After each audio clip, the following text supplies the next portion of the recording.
But I want to tell you my first thoughts about what I feel we've got coming up in 2023.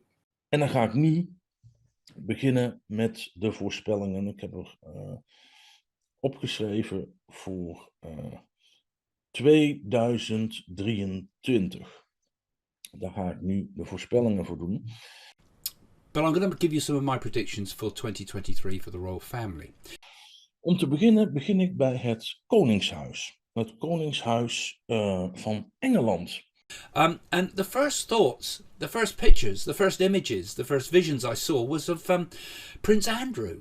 And I saw something really awful happening around him. My feeling was something psychological, like a psychological breakdown of some sort around the guy. Ik heb gezien dat Prins Andrew ineens in zware depressies komt. That somehow may have even led him to do something silly, like take an overdose or something like that. A sort of a cry for help sort of overdose type of thing, because I didn't see it as lethal. En ja, helaas een zelfmoordpoging gaat doen. Het lijkt wel een overdosis met tabletten of zo. In elk geval, ik zie een zelfmoordpoging. Overdosis tabletten. And also I see Prince Charles turning against him. Ik zie dat Charles zich ook steeds meer tegen Prins Andrew gaat keren. But I do feel as if there's something in the press concerning him about his psychological health. It's about psychological. En ja, het komt ook in de pers dat Andrew psychische problemen heeft. Dat gaat in de pers komen in 2023. And strangely enough, I also had other feelings about the psychological health of King Charles. Because although he's kind of riding high at the moment and will be right up to the coronation itself and so forth, I had a feeling he admits to later in the year of a sort of depression that follows his coronation. En ja, ik zie dat Charles uiteindelijk ook depressief wordt. And I'm seeing him talking about depression. I'm seeing him talking about I'm seeing him talking perhaps in an interview or something. Openlijk daarover zal praten in ja, de media.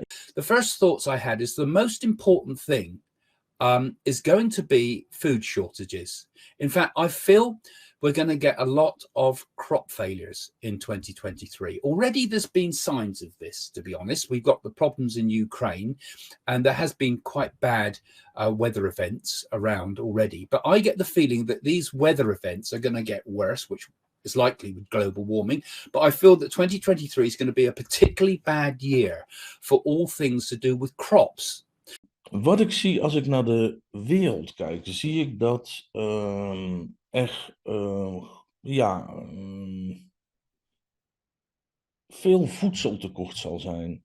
Heel veel voedseltekort. Dat er echt problemen komen met voedseltekort. Echt voedseltekort. Dus because I feel food things are going to be very, very significant, not just for the third world, but for everybody everywhere.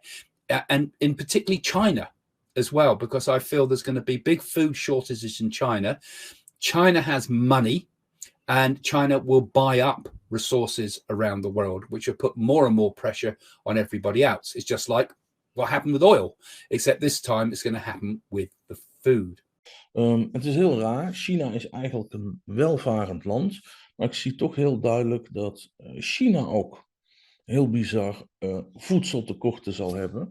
En ook elders in de wereld veel voedseltekorten. En ik zie dat we een jaar krijgen, het jaar 2023, waarin oogsten heel slecht zullen zijn. Slechte oogsten zie ik. Dus although we've got avian flu at the moment happening here in the UK as I talk, I feel we're going to get some form of cattle illness that's also going to add to these problems.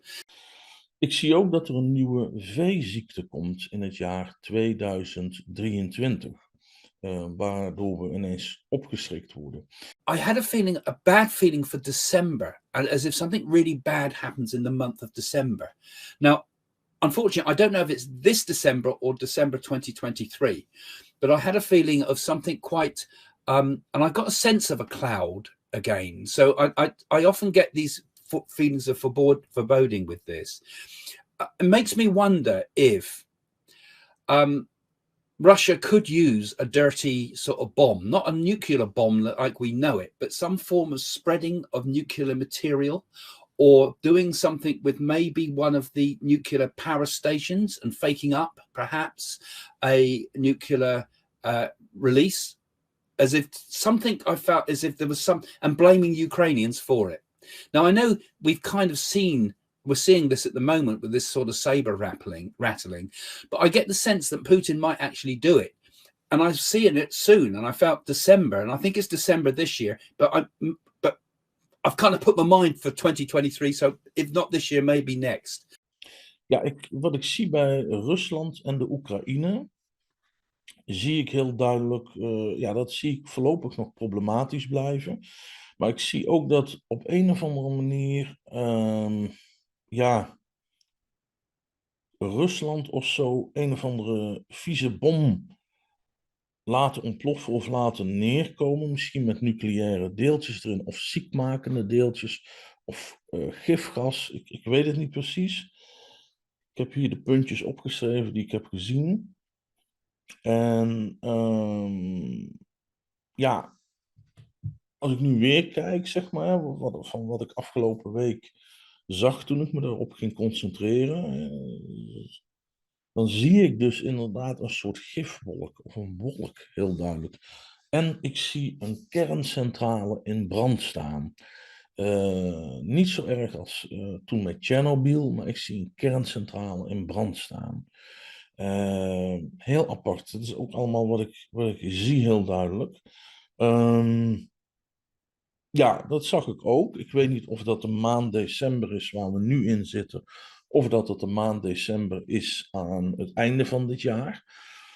Maar ik zie heel duidelijk maand december heel zwaar. Ik krijg een heel zwaar gevoel. Dus of in deze maand december gaat er iets heel ergs gebeuren, wat heel veel gemoederen bezighoudt. Ik weet niet hoe ik het moet uitleggen. Of in december aan het einde van het jaar 2023 bedoel ik. Aan het einde van het jaar 2023 misschien. Now, I said last year that there would be a war with Taiwan, and I said it would happen around this time, didn't I? I said it would happen around November at the time of the primaries in America. So let's see if I'm right with that, if we do see that starting to happen right now. But I do certainly feel that I think there will be conflicts over Taiwan, not just saber rattling as we've been getting at the moment. In fact, I feel that there's going to be a naval conflict around Taiwan, and that's how it will start. It will be a naval rather than a full-out invasion. But I feel that it will be naval exchanges. Ja, wat ik ook heb gezien, dat zie ik nu ook dat ik dat op heb geschreven, is ja, China.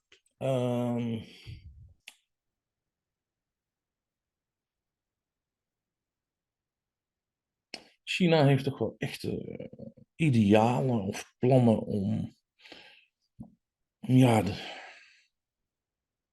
om zoveel mogelijk macht over de wereld te krijgen. Dat blijf ik toch voelen. En ik zie ook heel duidelijk dat ja, China een soort zeeconflict krijgt. Eilandenzeeconflict krijgt met Taiwan. Op een of andere manier zie ik heel duidelijk daar ja, conflicten in ontstaan.